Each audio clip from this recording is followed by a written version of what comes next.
ebya Namwandu wakakoza ebinyondoza leero bikomye wano ate nga Don Asiyah asaze okulabirira abaana oluvannyuma lwa mukyawa Bibino abyogedde ate nga ne Calvin Kayanja alese bwino kuba kadama tosubwa kale nga nyongera okujjukiza era nga tukujjukiza kano ka video katuweereka like kaberenga kasobola kutambula eri omuntu yenna eyandyagadde okuwuliriza zino information kaja tikalodo agamba olina ebizibu wetaga passport biruddewo wetaga visa oyagala genda mu America visa eruddewo okufuluma nangwa kulombereddwa ebintu bibiri nga bikolaki nga byanguwa process buli kimu ate nga yagamba takola mu internal affairs wabula just akulombereddwa ebintu bino bitambula ku speed ate nga ne Beaver Organic ali awo agamba jangu ofune eddagala nga eddagala terina side effect yonna eri mu birigo kale katugende mu mawulire gaffe agaleero olunaku olwajjo Don Muhammad yavuddeyo n'avuma Don Asiyah ku live oba bibadde stand naye nga tetumanyi yavudde n'amuvuma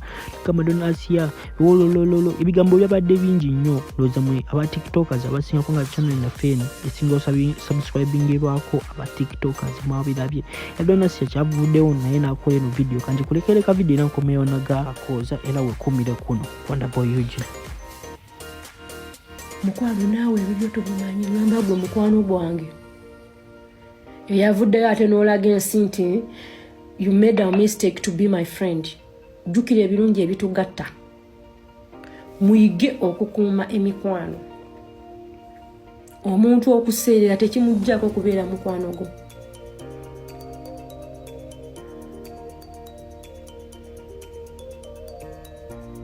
bambi temudda mu bulamu bwange mundeke Katonda agenda kundeetera emikwano emirala gwe nawe nabadde mukwano gwange nga wanyiize olw'ebigambo ebindeesola no mu maaso gammwe okusaba ekisubiro bambi todda nsonyiwa naye osigale weeyayo because you are not my friend. You are not my friend. Stay where you are.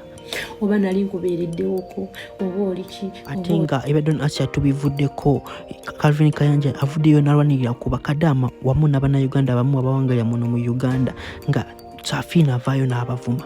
Safina agamba innocent. Safina agamba alina motoka. Safina agamba alina mayumba. Era kati kankulekere video ya Calvin Kayanja nga kunnyonnyola bulungi Safina yani era nga nkomewo naga kakoza bambi omugeni.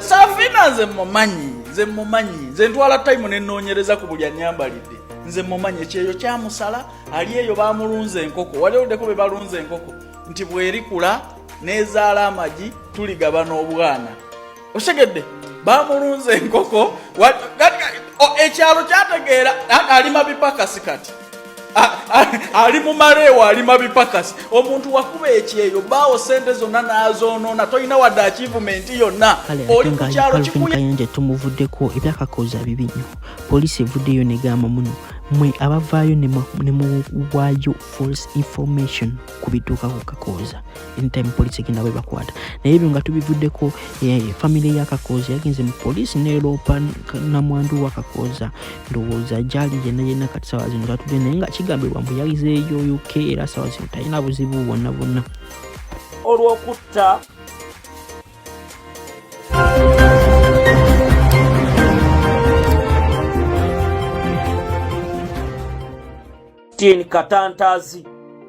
Justin Katantazi ye mukyala bwe najja ne mbagamba eyali mu lukwe olw'okutta omukulu Lawrence Kakoza.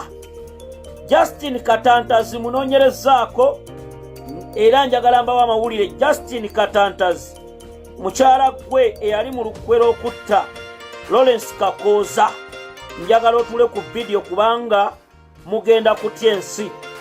Justin Katantazi omukyalo omunyamulenge njagala otule ku video. Justin Katantazi ensi etegeere nga sinnagenda ku mawulire malala. Justin Katantazi nkulamusizzaako maama wonna wooli awo mu UK nekwebaza obuvumu bw'oyolesezza nga wakamala okutta bbaawo naye njagala kubuulira bino by'oli mu kupanga. Justin Katantazi eyatta Bawe Lawrence Kakoza. Bannayuganda muyinza okwebuuza Miransanafu Justin ono Katantazi lwaki mulemeddeko nnyo era lwaki amawulire ngafuna. Twagala okuwa obwenkanya wano mu ggwanga Uganda. Bano abakyala bwe bati abanyamulenge abaweebwa ddiiru okutta abaana ba Nambi okubamalawo, tugenda kufaafaagana nabo. Ntandise ntya. Mukyala Justin Katantazi, lwaki erinnya ye Katantazi?